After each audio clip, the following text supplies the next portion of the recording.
on, ladies and gentlemen, it is your host Beastbuddy here, bringing you guys yet another video. And if you actually do enjoy this video, be sure to give it a big thumbs up. And without any further ado, let's just jump right into this tutorial. So for today's video, I decided to do something a little different because I decided to do a tutorial on how I make my own thumbnails. So first thing that you want to do is you go to Photoshop and you open it, and then just click Ctrl N, and then you have to make sure that the width is 1280 and the height is 720, and you have to make sure that the background contents are transparent. So then you just click OK. So now you have your actual background that is transparent. And the first thing that I like to do when I'm making my own thumbnails is go and search for a background.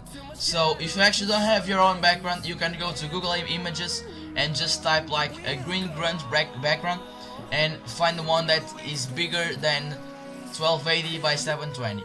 So I actually do like this this wallpaper, I guess. So now you just save the image whatever you want. So you can just save it on your desktop, so that this can be really easier, and this can be easier to get the background that you want. So you just click save. Now you go back into Photoshop and go to File, Place, and then you just find the file that you have downloaded and just click Place. Now you have this background image on Photoshop, and this is really small. So what you want to do is resize it. So you click Shift and then you drag it so that you can resize it in the same proportion, so that the image doesn't stay out of proportions. So then you just click the check mark. Another thing that I would like to do as well is I add some text. So I usually use Audio Patch as the font. That's a really cool font, I guess, and I just use probably in 150 from the size, and then just click the check mark, and then you can just type this thumbnail I guess, and just click the check mark again. So another thing that I also like to do is to center the text with the background layer. So you have to make sure that your text is selected, then you click Ctrl and select the background. So now you have the two layers selected, then you go to Layer, Align, Horizontal Centers, and then go back to Layer, Align, Vertical Centers. So now you have the text and the background image synced and aligned together. Another thing that you can do is put some images. That's up to you.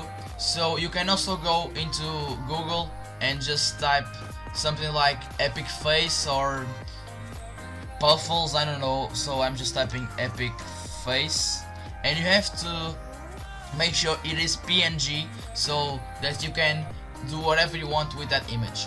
So now you have this epic face. Let's see if this one is actually PNG.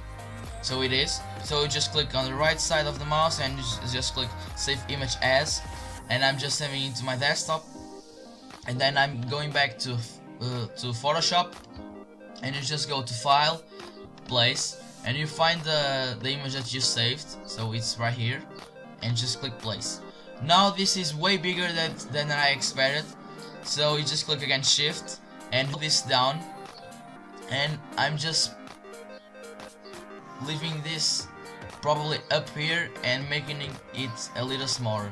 So as you see, Photoshop is basically an experiment lab. So you have to make the background and the thing that you want on your thumbnail as more attractive as you want.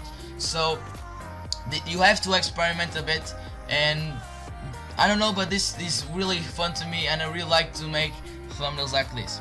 So what you can do to make your thumbnail be different from the others and to make viewers click it, you have to go into blending options, and first you want to select the layer that you want, of course.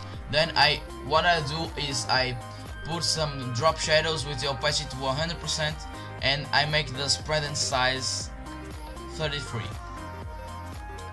Another thing that I would also like to do is put some gradient overlay, and I put it on 10% so that it has some metallic look.